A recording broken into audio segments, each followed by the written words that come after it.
Racist cop hits black woman. His regret will leave you speechless. In this compelling video, we delve into a shocking incident that has sparked outrage and debate. A police officer's actions against a black woman have ignited discussions on race, justice, and accountability.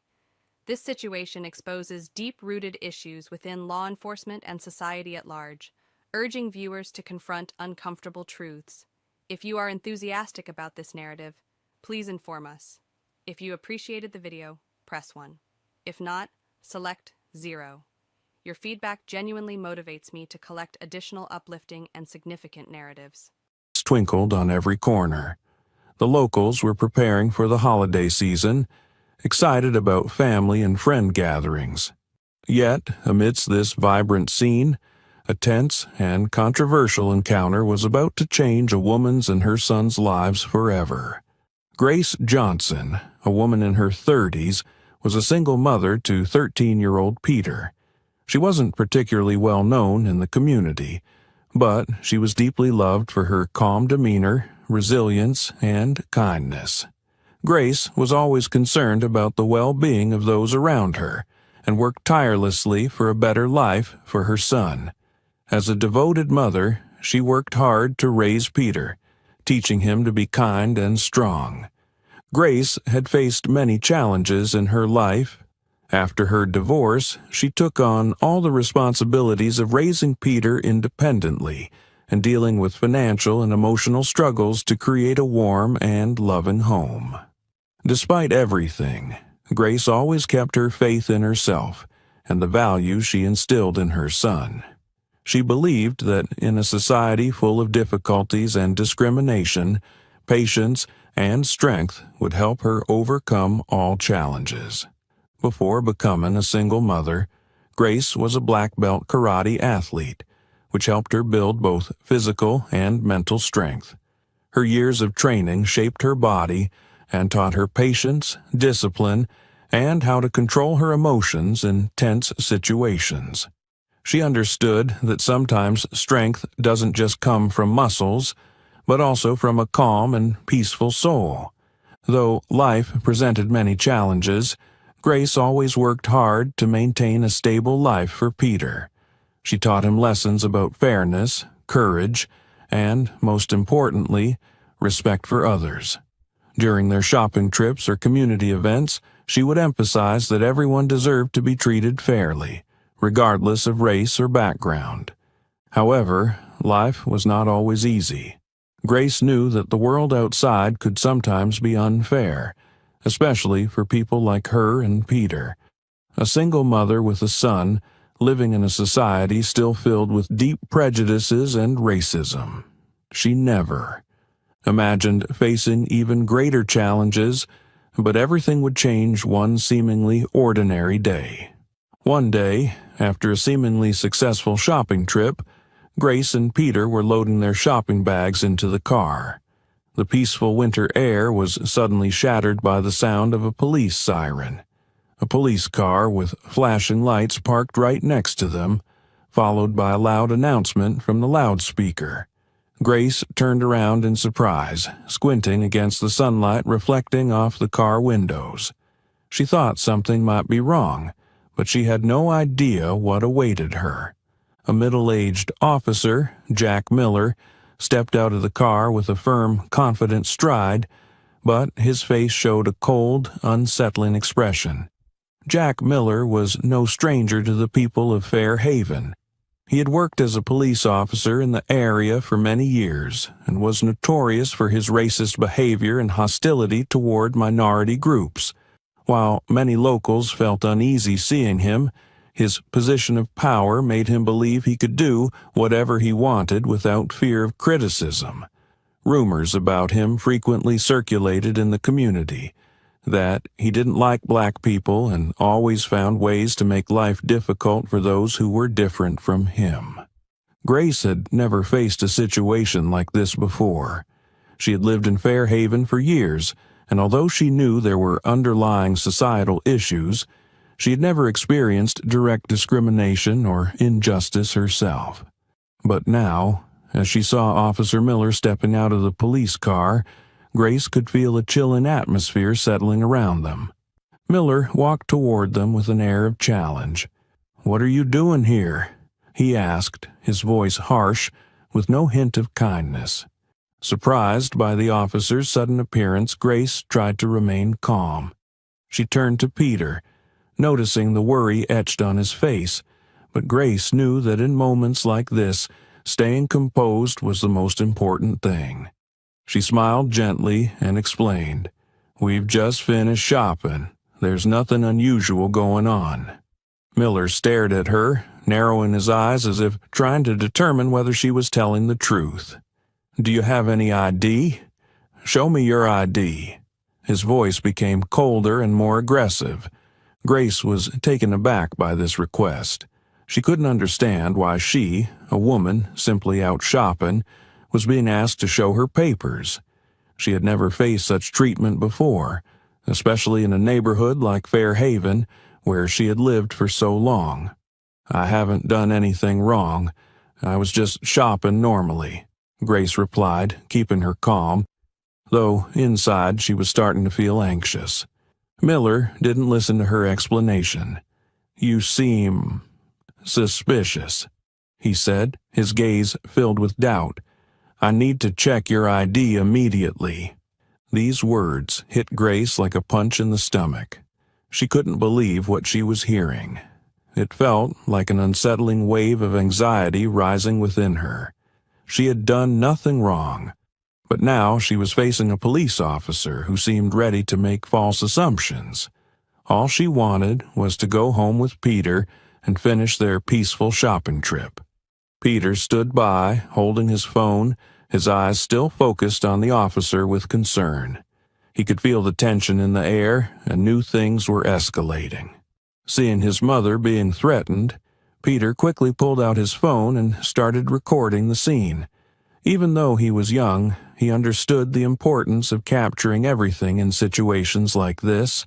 He feared something might happen, and, at least, if things got out of hand, the video would serve as evidence. Grace turned to Peter, noticing the fear in his eyes, but she forced a smile to reassure him.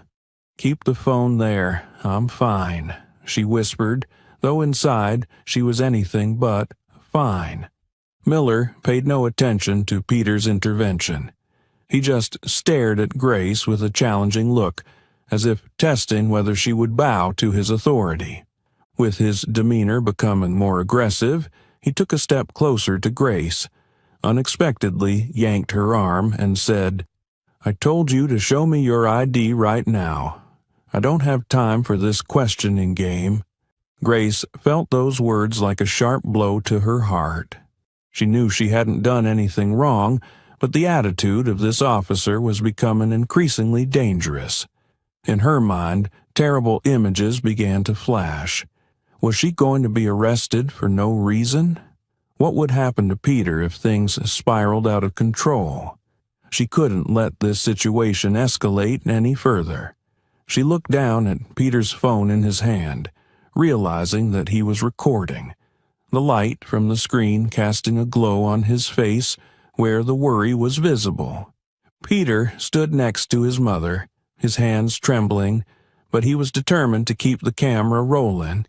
He could feel the anger in the officer's voice and the injustice his mother was facing. Grace looked at Peter, her gaze soft but resolute. "Okay, keep recording. You're doing the right thing," she whispered, her voice calm but clear. Although she didn't want the situation to escalate, she knew that having evidence in moments like this was crucial. Her heart ached at the thought of her son witnessing this. But no matter what, she wasn't going to face the injustice alone, especially with Peter standing beside her. Meanwhile, Officer Miller didn't ease up on his tough stance. He stood close to Grace, almost invading her personal space, one hand still gripping her shoulder. "I told you to show your ID. If you don't cooperate, I'll have to take further action," Miller said, his hand roughly searching through Grace's handbag as if looking for any reason to accuse her. Grace's heart raced. a wave of unease spreading through her body. Though she had mentally prepared for tense situations, this was more than she could control. "I haven't done anything wrong. You don't have the right to search my belongings." Grace spoke up, trying to keep her voice steady, though the firmness in her words was unmistakable. Miller wouldn't listen. He showed no intention of backing down, and his attitude only hardened. He paused briefly, looking around as if expecting backup from his colleagues. However, the area around them was relatively quiet, with only a few shoppers walking by, but they all stopped and watched the scene unfold. Grace could feel the eyes of the crowd on her, but she couldn't just stand there. She had to do something to protect her and Peter's rights. She knew this confrontation might not end there. If Miller wouldn't back off, she could be facing something much worse. But despite the growing anxiety, Grace couldn't retreat. She had learned to stay calm in difficult situations, and now she had to do it once more. The tension in the air was palpable. People around them started to stop, quietly watching the developments. Some even pulled out their phones to record the incident, and others began murmuring among themselves. This wasn't just a standoff between Grace and the officer. It was becoming a challenge for everyone witnessing it. The eyes of Fairhaven's residents seemed focused on the event, as if they were waiting for someone to step up and do what was right. At this moment, Peter was no longer just an observer. He could feel the tension and didn't want his mother to face the brutality alone. He saw the officer rummaging through her handbag, and his concern deepened. "Mom, are you okay?" Peter asked, his voice trembling but filled with determination. Grace turned to look at Peter, offering him a soft smile, trying to reassure him. "I'm fine, don't worry. I just need a moment to explain," she said, though deep inside, she wasn't sure how the situation would resolve. But she had no choice but to remain calm and hold her ground. Just then, Officer Miller seemed to realize that things weren't going according to plan. The witnesses were beginning to take notice, and the shift in the atmosphere made it impossible for him to continue his aggressive behavior. Instead of backing down, however, he simply challenged Grace. "What do you think you can do? You're not going to win this." And that was when everything was about to reach a climax, where Grace's next move would change everything. As the tension mounted, Grace held her ground, her gaze fixed firmly on Officer Miller as she refused to back down. But at that moment, a new figure emerged from the crowd, causing an unexpected disruption. Tom, a middle-aged resident, stepped forward and looked at Grace with a judgmental expression. He didn't seem to be one for confrontations like this. With a tone of contempt, Tom spoke up. "People like you never know when to keep quiet. Let the police do their job." Tom's words hit Grace's patience like a blow, and they made the situation even more complicated. The people around them began to split into two groups, some looking at Tom with agreement, while others started to feel uncomfortable with his brashness and the officer's actions. The looks of the bystanders grew more complicated. Some, having witnessed Miller's aggressive attitude, turned to support Grace. Others looked at Tom with irritation, feeling like he was endorsing wrong behavior. The sense of injustice in the air became even more apparent. However, amid this intense moment, another woman, Sarah, emerged from the far end of the parking lot. Sarah, a resident known for her openness and enthusiasm, couldn't stand by and watch this unfold. She knew Grace and Peter, though they were just neighbors, and they had exchanged greetings a few times. Sarah couldn't stand the sight of this injustice. She walked over, her gaze determined yet gentle, exuding strength. Sarah gave Tom a look before turning to Grace and offering her a reassuring smile.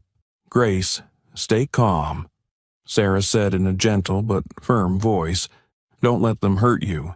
I know you're a good person. You have nothing to fear." Sarah's appearance was like a breath of fresh air in this tense situation. She wasn't just a passive observer. She spoke up to defend Grace, making her position clear. "Officer Miller, your attitude is unacceptable," Sarah said loudly so the crowd could hear. "No one has the right to treat a citizen like this, especially when they haven't done anything wrong." Sarah's words caused the atmosphere to settle slightly. Some of the onlookers began to look at Sarah with approval. A few nodded in agreement, while others turned away, feeling embarrassed as they realized the unfairness in the officer's behavior. Tom, who had just defended Miller, seemed a bit confused by Sarah's clear support. He didn't want to make things more complicated, but he couldn't stop reacting. "You don't understand," Tom responded, his eyes narrowed at Sarah. "The police are doing their job. You all should just stand here and mind your business." "Tom," Sarah shot back, her voice steady, full of resolve. "Is this how we want the next generation to see the police? Through actions like this? We have to be role models for our kids, not spewing hatred and discrimination."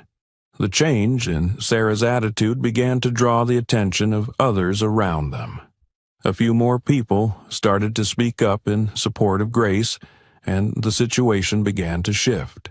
Small conversations started spreading through the crowd, with people nearby criticizing Miller's behavior. Grace could feel the support from Sarah, and inside she felt somewhat reassured. She was no longer alone in this situation. The people around her were no longer just passers-by. They were starting to stand by her. The neighbors, those who had witnessed the scene, seemed to have woken up to the injustice unfolding before them. Peter stood by his mother, sensing the shift in the atmosphere. He kept filming, but now he felt that the worry in his chest had eased somewhat. It wasn't just a standoff between his mother and the officer anymore. It was a sense that the people around them, especially Sarah, were standing up for what was right. The situation was still tense, but Sarah's appearance had created a crucial turning point in the context. She wasn't just an ally to Grace, but also a leader in challenging discrimination and injustice. This support wasn't just comforting, it was a powerful act, forcing the others in the crowd to reconsider what they were witnessing. At this point, Officer Miller began to feel the pressure. He hadn't expected such strong community support. All eyes were on him, and the doubt in the minds of the witnesses was becoming more obvious. But Miller, with his hot-headedness and arrogance, still didn't realize that his power was slowly slipping away. The tension in the air was steadily escalating. Although Sarah and others in the crowd had voiced their opposition to the officer's behavior, Miller seemed determined not to back down. Sarah's presence, along with the support from those around her, failed to sway him. On the contrary, it only seemed to make him angrier and more defensive. Officer Miller, with a tense expression, could not tolerate being challenged right in front of him. As those around them began speaking out, Miller turned to glare at them with hostility. But then he turned back without a word and immediately took action. He moved toward Grace, roughly grabbed her arm and dragged her toward the car. "What do you think you can do to me?" Miller shouted, the strength in his voice and gestures only intensified, becoming more aggressive. Grace flinched as she felt the pressure of the officer's hand on her arm. The pain from his tight grip made her dizzy, but she refused to let fear take over. At that moment, she recalled the years of karate training and the self-defense techniques she had learned. She knew that if she didn't resist immediately, the situation would spiral out of control, and she wouldn't be able to protect herself or Peter. "Miller, let go of me!" Grace shouted, her voice clear and decisive. "You have no right to do this." She used all her strength to twist her body, but Miller refused to release her. She could feel his anger, his overwhelming dominance.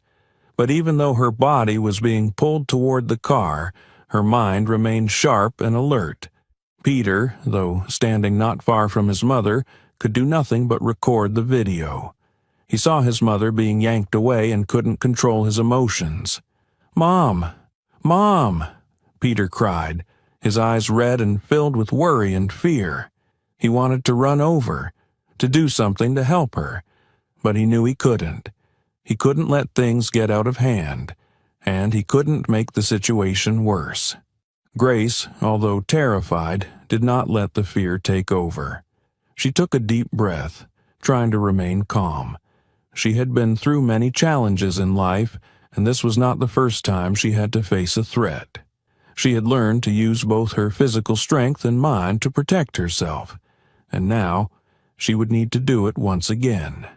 With a quick motion, Grace used her free hand to push hard on Miller's arm, causing him to lose his balance momentarily.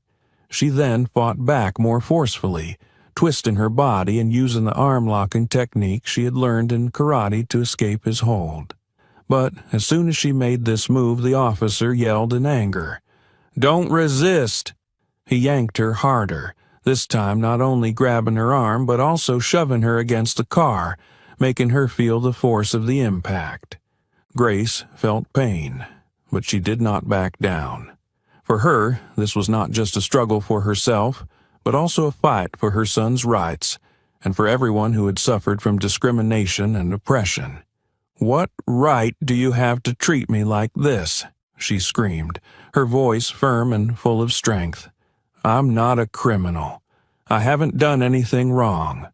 The crowd around them was becoming increasingly tense. Some of the witnesses began standing up quietly.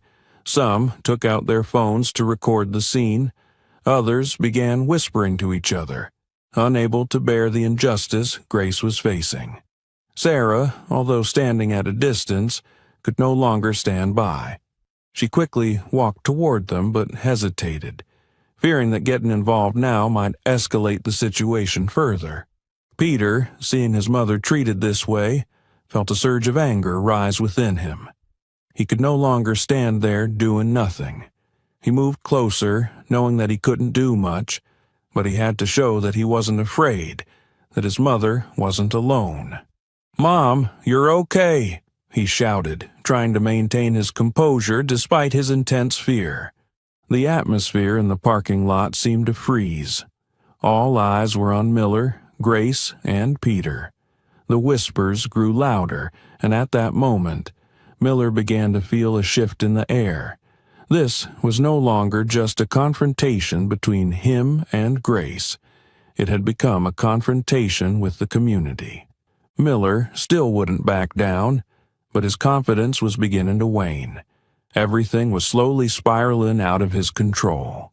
In that tense moment, when Grace's patience was running out, she sensed that this was the time she couldn't just stand still and endure. Miller's resistance made her realize that the only way she could protect herself and her son was to act swiftly and decisively. With a natural reflex, Grace seized the opportunity when she felt Miller grab her hand again. She remembered the long hours of karate training she had gone through. Despite a long time without practice, the training had become ingrained in her subconscious and body, allowing her to react quickly and effectively. With a swift and precise move, Grace turned her body, bending her hand slightly to the side while simultaneously using her foot to gently push into Miller's hip. The force of the push caught Miller off guard, and in that brief moment, he lost his balance. Grace immediately seized the chance, breaking free from his stiff grip and using her elbow and knee to create some distance. Miller, unable to believe what had just happened, staggered a few steps back, his eyes wide with confusion. Grace did not miss the opportunity. She stood firm, her gaze resolute and unafraid. "I haven't done anything wrong," she said loudly, staring straight at Miller, unwavering. The crowd began to murmur, many still standing by watching, but the atmosphere in the area had shifted. Some of them began turning to each other, whispering. This was no longer just a matter between a woman and a police officer. It had become a symbol of resistance against the abuse of power. Peter, standing next to his mother, felt an electric current surge through him. He had never seen his mother so strong. What was happening made him proud, but also filled with worry. He continued recording everything on his phone, knowing this was the only evidence to protect his mother and prove that what Miller was doing was wrong. He couldn't let his mother suffer this cruelty without clear validation. "Mom, are you okay?" Peter asked, his voice full of concern, but his eyes remained fixed on the scene in front of him. He knew that even though he was afraid, he had to stay calm. He had to prove that they were right in this fight. The presence of the phone in Peter's hand was crucial, not only for recording evidence but also for increasing the pressure on the officer. Miller now had to face not only a resilient mother but also the scrutiny from the community around him, and the evidence Peter was gathering. The tension in the crowd was rising, as the witnesses began to realize that Grace wasn't just protecting herself. She was standing up for something bigger: justice and fairness. The sense of losing control was evident on Miller's face as he realized he could not overpower Grace as he had hoped. Although Miller hadn't fully grasped how the situation was changing, with every passing moment, he felt the pressure from the crowd and the actions of Grace. Grace's strong and unexpected resistance made it impossible for everyone present not to take notice. Many in the crowd began speaking up, some expressing dissatisfaction with the officer's actions, while others continued to watch in silence, but their gazes had shifted. They couldn't ignore the fact that Grace's actions were not just a simple defense move, but a confrontation with the injustice unfolding right before their eyes. As some people in the crowd started speaking out in support of Grace and criticizing Miller's behavior, the atmosphere suddenly changed. The sense of community support began to spread, and this support seemed to give Grace even more strength. She felt the mental power of those around her, fueling her resolve. Miller, still shaken by Grace's sudden resistance, felt the frustration and anger rise within him.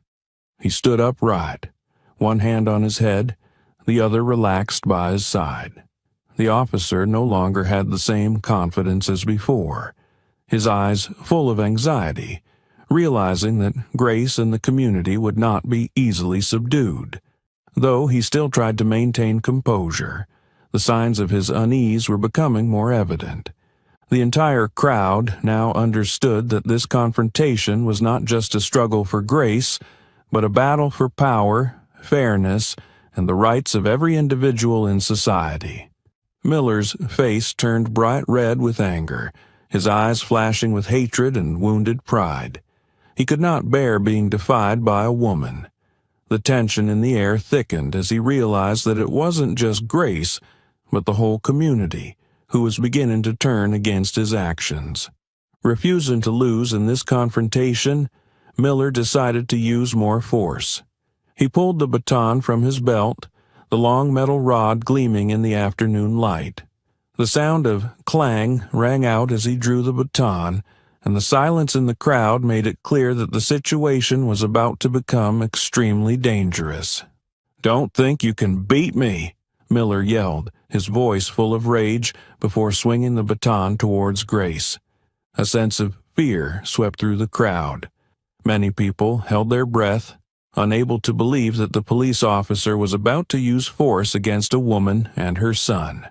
Sarah, standing nearby, clenched her fists, her eyes fixed on every move Grace and Miller made. Some people in the crowd secretly took out their phones, recording the event, while others exchanged worried glances. Grace saw the baton swing from Miller. Faced with this attack, she didn't panic but focused intently on every movement of the officer.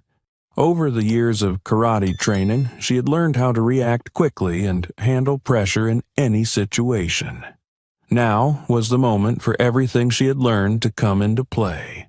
Miller shouted as he swung the baton at high speed, trying to strike Grace. She observed every motion and responded immediately. First, she twisted her body to the side, causing the baton to fly past her without making contact. Then she quickly stepped back, using her hands to block the next swing, making the baton miss and causing Miller to lose his balance. Each time Miller attempted to strike with the baton, Grace displayed excellent movements to dodge or block. She remained calm while facing danger, her sharp eyes tracking every move of her opponent. In truth, no one could have guessed that an ordinary woman like Grace could handle the situation with such calmness and decisiveness. One strong swing from Miller caused him to lose control of the baton's force, and Grace immediately swept her leg across, causing him to stagger. The crowd began to stir, those who had been standing still now inching closer, their gazes shifting from fear to admiration. They realized that Grace was not someone easily defeated. Miller, after several unsuccessful baton swings, became even angrier. Sweat began to form on his body, and his arrogance and confidence were completely gone. He was no longer a strong officer with power in his hands, but just a man struggling to overpower a woman he could not defeat. "Don't mess with me," Miller roared, this time not only swinging the baton, but also trying to shove Grace into the car to gain an advantage. But Grace quickly dodged, using her arms and legs to maintain her distance. Each strike she made caused Miller to stagger and lose his balance. Outside, the crowd was witnessing the increasingly tense situation.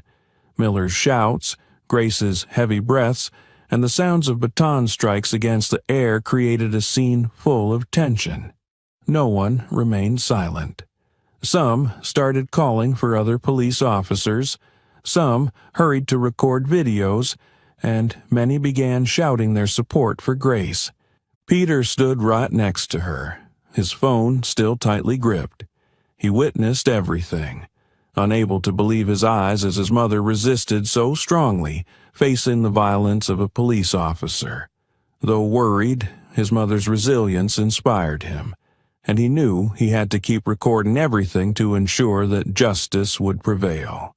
In the most intense moment, Miller swung the baton at Grace with all his might, but she was ready. She used her leg to strike the baton, knocking it from Miller's hand and causing him to lose his footing and stumble backward. The crowd let out a collective sigh of relief and some began to clap, realizing that Grace had successfully pushed back the violent officer. Miller's change in demeanor was clear. He couldn't believe he had been defeated by a woman.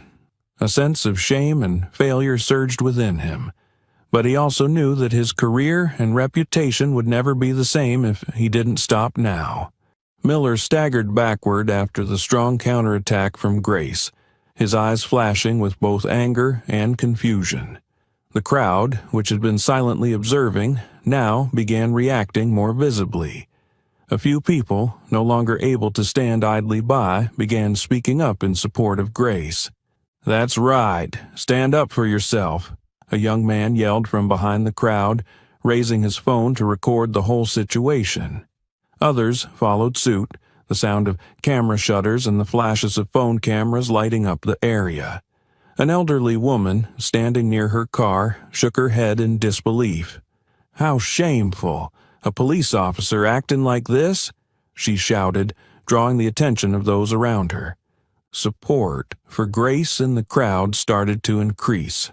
A few people began clapping, while others shouted in protest at Miller's actions. The shift in the crowd's attitude not only encouraged Grace, but also put pressure on Miller. He was no longer just facing Grace. Now, he was up against a community that was gradually siding with her. Sarah, standing at the front of the crowd, remained steadfast and continued to cheer Grace on. She looked at Grace with encouraging eyes. "Grace, you're doing great. Don't let him push you around," she called out loud enough for Grace to hear. Sarah, although not directly involved in the confrontation, was providing strong moral support. Tom, who had previously defended Miller, was now starting to feel uneasy. He stood still, watching the unfolding events with an uncertain expression.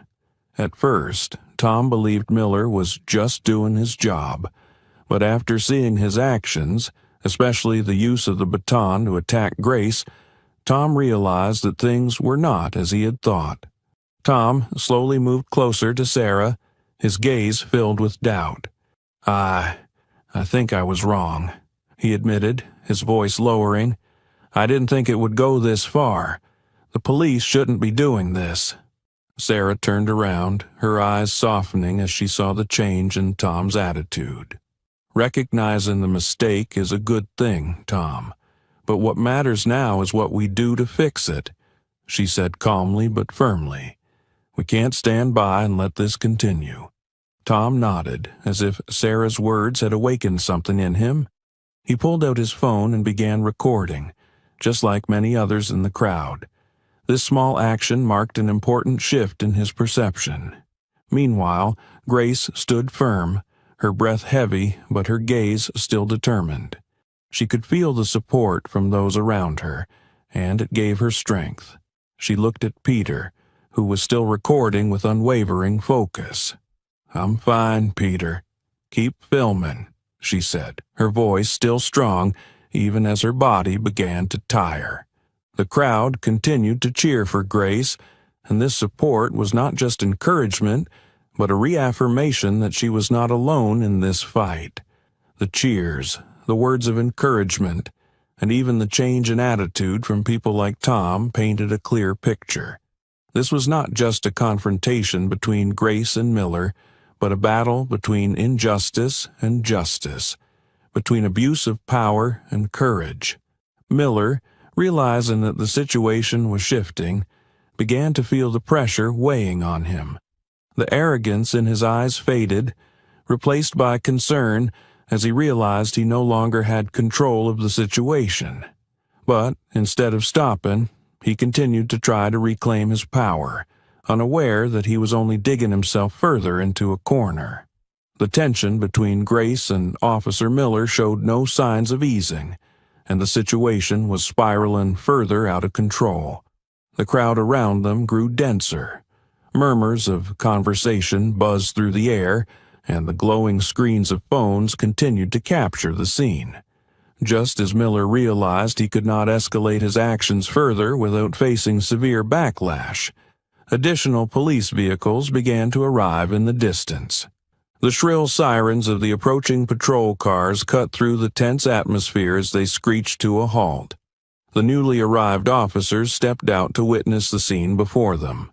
Miller, who was supposedly on duty, sat slumped on the ground, his face bruised and filled with humiliation. Meanwhile, Grace, a petite but fearless woman, stood tall in the middle of the parking lot, her sharp gaze unflinching, showing no signs of fear or regret.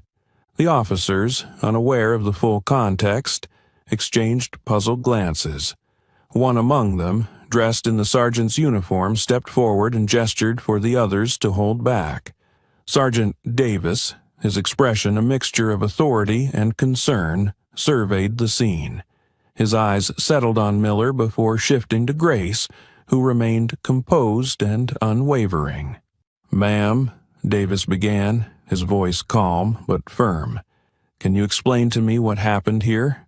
Grace shot another glance at Miller before replying with measured clarity. "We were shopping and returning to our car when Officer Miller demanded my identification, without any justifiable reason. When I refused, he used force and tried to arrest me. I had no choice but to defend myself," she stated, her voice steady and unhesitating. At that moment, Peter, who had been recording everything on his phone, stepped closer to Davis and handed him the device. "This video shows everything," the boy said, his voice trembling slightly but laced with determination. Davis began watching the video. It documented the entire sequence of events, from Miller approaching Grace and demanding her ID, to the escalating confrontation, and, finally, to Grace's self-defense. Every movement Grace made was deliberate and controlled, while Miller's actions became increasingly erratic and aggressive. As Davis watched, his expression shifted from doubt to understanding and, ultimately, to disappointment in his colleague. When the video ended, Davis looked back at Grace, and his demeanor changed. "You've done nothing wrong. This is clear," he said, his voice steady but laced with respect. "Officer Miller will be investigated for his actions." Miller, still sitting on the ground, avoided meeting Davis's gaze. He looked down, his body slumped, his posture exuding exhaustion and shame. His failure was not just in his confrontation with Grace, but also in losing the trust of his community and colleagues. The other officers, having heard Davis's words, began to grasp the gravity of the situation. They exchanged looks before stepping forward to assist Grace and Peter. One of them approached Grace and asked softly, "Is there anything we can do to help you?" Grace gave a faint smile, her composure unwavering. "Thank you. I just want this matter to be resolved fairly." After carefully reviewing the video and hearing testimony from the witnesses, Davis decided to take immediate action. As a police officer, he knew that the abuse of power and improper conduct could not be tolerated. Davis took another long look at the phone screen, his expression stern. He turned back to Miller, who remained on the ground, his face blank with despair. "Officer Miller," Davis said, his voice calm but resolute, "your actions today are unacceptable. After reviewing the video and hearing the accounts of witnesses, I am initiating an internal investigation into this incident." Miller, still sitting in a daze, was beyond offering any defense or excuses. He kept his head low, avoiding the eyes of Davis and everyone else present.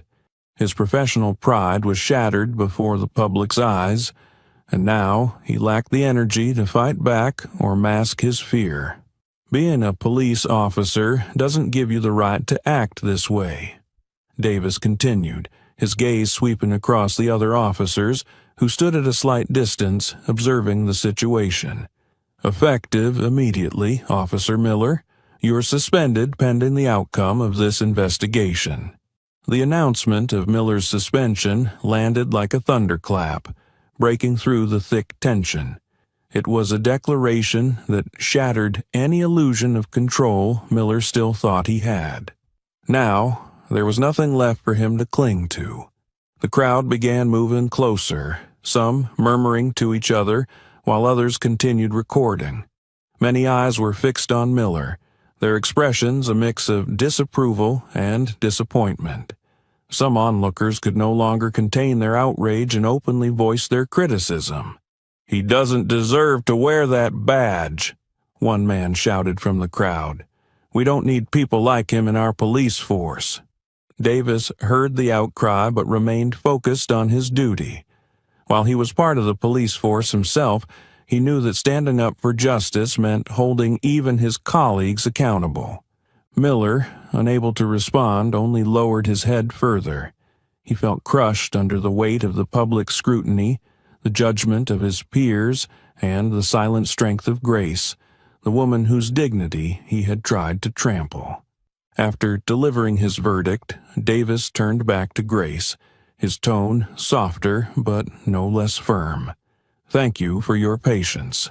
We will do everything necessary to ensure that justice is served," he said, his voice carrying a note of respect. Grace gave him a faint but resolute smile. It was not a smile of joy, but one of peace, knowing that the truth had prevailed. She nodded, her gaze steady. "I just want what's right to be done," she replied. Peter, standing beside his mother, looked up at Davis with gratitude. The boy didn't just see a courageous mother. He saw the possibility of societal change, where justice and truth could prevail. Davis gave Miller one last glance before signaling for the other officers to escort him away. Miller was led out of the area, silent and defeated. Meanwhile, Grace and Peter stood firm, showing no signs of fear, only a quiet relief that their fight for truth had not been in vain. As the police continued documenting the incident, the crowd began to disperse, but no one would forget what had happened. This was not merely an event of a mother standing up to abuse and discrimination. It was a powerful reminder of the strength of resilience, the unity of a community, and the enduring belief in justice. The story of Grace Johnson, since the tense event occurred, has become a powerful symbol of courage and justice. Right after the incident, news about the confrontation between Grace and Officer Miller quickly spread across social media and local news. The image of a calm yet resilient single mother standing up against injustice captured the attention of the community, not only in Fair Haven but nationwide. Grace did not seek attention or fame. She simply wanted to protect her son and keep her family safe in a situation she felt was unjust. However, her story touched the hearts of thousands, especially women who had experienced similar situations or people from minority communities who often felt they were treated unfairly. The community began to realize that Grace was not only a resilient mother, but she was also a role model for courage in a world still rife with prejudice and discrimination. Many non-governmental organizations and human rights groups invited Grace to participate in talks, workshops, and community events.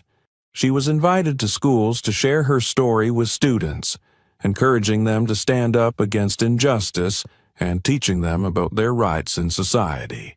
Grace became not only a role model for her son, Peter, but also a spiritual mother for many people in the community, inspiring them to face life's challenges. Other parents came to thank her for teaching them about resilience and determination. For Grace, receiving respect and gratitude from others was not what she initially sought, but she understood that her story had a far-reaching and significant impact. Meanwhile, Officer Miller, who caused the incident, faced a different struggle. He not only had to face criticism from the community but also serious consequences for his career and reputation.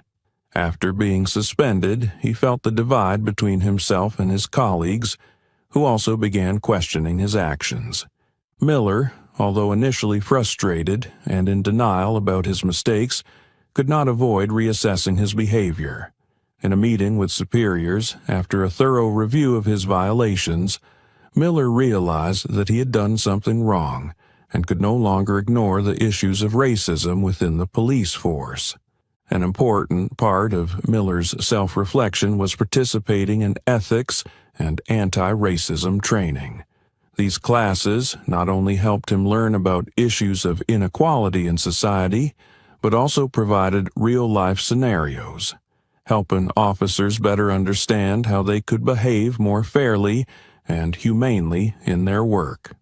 Miller began to realize that being a police officer was not just about enforcing the law, but also about ensuring the rights of all citizens, regardless of race, gender, or background. Miller truly understood that his ignorance of issues related to racism and injustice had led him to take thoughtless actions. These ethics courses not only helped him recognize his wrongdoings, but also provided practical solutions to change how he worked. This learning process was not easy, but Miller was committed to correcting his mistakes and becoming a better police officer. While this was not enough to erase the stain on Miller's career, it was an important first step in correcting his actions. More importantly, the shift in his awareness also showed that even in difficult situations, if we dare to confront and fix our mistakes, change can still happen. Grace's story didn't stop there. After the event, she began participating in community activities, becoming an advocate for women and children in need. She founded a support group for women facing discrimination in similar situations, helping them regain self-confidence and stand up for their rights. Grace also began collaborating with NGOs to raise awareness about social issues, particularly racial and gender discrimination in police forces.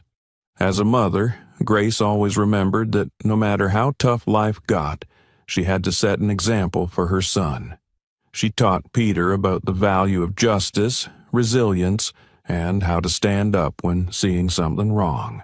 And most importantly, she taught him that even though the world may not be perfect, we can still do what is right. The story of Grace and Miller is not just about a tense confrontation between a mother and a police officer. It is a story about change, about facing one's mistakes, and about resilience in life. Grace and Miller, each in their own way, proved that change is possible, and sometimes great mistakes can turn into opportunities for growth.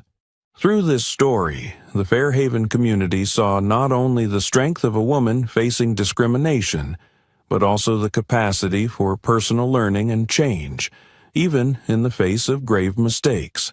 Grace became a beacon for those fighting for justice, and Miller, though it was difficult, was slowly improving himself to become a more just police officer.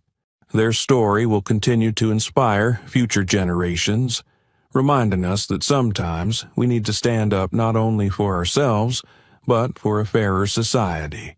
One day, the community where she lived held ceremonies and discussions to honor Grace's actions, not only for defending herself but also for standing up against social injustice. Her story empowered many, especially women and those from minority groups, to feel more confident about speaking out against discrimination and oppression. Grace continued her work, but now she had a new mission: to inspire those who wanted to change society. She not only taught Peter about strength, perseverance, and courage, but also about the importance of fairness and tolerance. Peter, although he had witnessed a horrible situation with his mother, learned an important lesson from Grace's resilience about how to face adversity and always defend what is right, even if it means risking his safety. Each day, Grace's neighbors, friends, and colleagues admired her more. Grace's story was incorporated into school curriculums as an example of women's strength in modern society. She became a role model not only for her son, but for the young people in the community, encouraging them to act when they see injustice and to fight for their rights and the rights of others. Grace's story also contributed to change in the Fairhaven community. Groups that had previously been passive or silent about racial discrimination began seeking ways to make a difference. Human rights organizations and anti-racism groups began organizing discussions, workshops, and community events to raise awareness about these issues. Thanks to Grace, the Fairhaven community began to face and openly discuss social problems that they had previously avoided. Miller, after being suspended and undergoing ethics training, had to face the consequences of his actions. However, his story didn't end there. Instead of closing himself off in shame and regret, Miller decided to confront his past and find ways to atone for his mistakes. He began attending courses on racism and ethical discussions about police work. He realized that racism was not only harmful to victims but also a stain on his career, and to be a better officer, he had to work on changing his perception. Miller, although starting his journey of correcting his mistakes with many challenges, did not give up. He participated in citizen rights workshops and collaborated with human rights organizations, striving to improve relations between the police and the community. He became a speaker about personal change, encouraging colleagues to learn and change their approach to work. Although the process of change was not easy, the small steps Miller took proved that anyone can learn, correct their mistakes, and become a better version of themselves. Throughout this process, even those who had been opponents of Grace, such as Tom, who initially sided with the police, changed. Initially, Tom viewed the situation from a neutral perspective, But after witnessing Miller's actions and hearing perspectives from Sarah and others in the community, he began to reconsider his view of social issues. Tom began to participate in discussions on racism and awareness of everyone's rights, gradually changing his attitude and perspective. Grace's story changed not only her life, but also the lives of those around her. Ultimately, the story of Grace and Miller is not just about confrontation, but also about change and the opportunity for redemption. Grace was not only the victor in a tense encounter, but also the person who helped change an entire community. She became a symbol not only for her courage in that situation, but also for her perseverance throughout her journey for rights and justice. Today, Grace's story continues to be told as a lesson in strength, perseverance, and courage.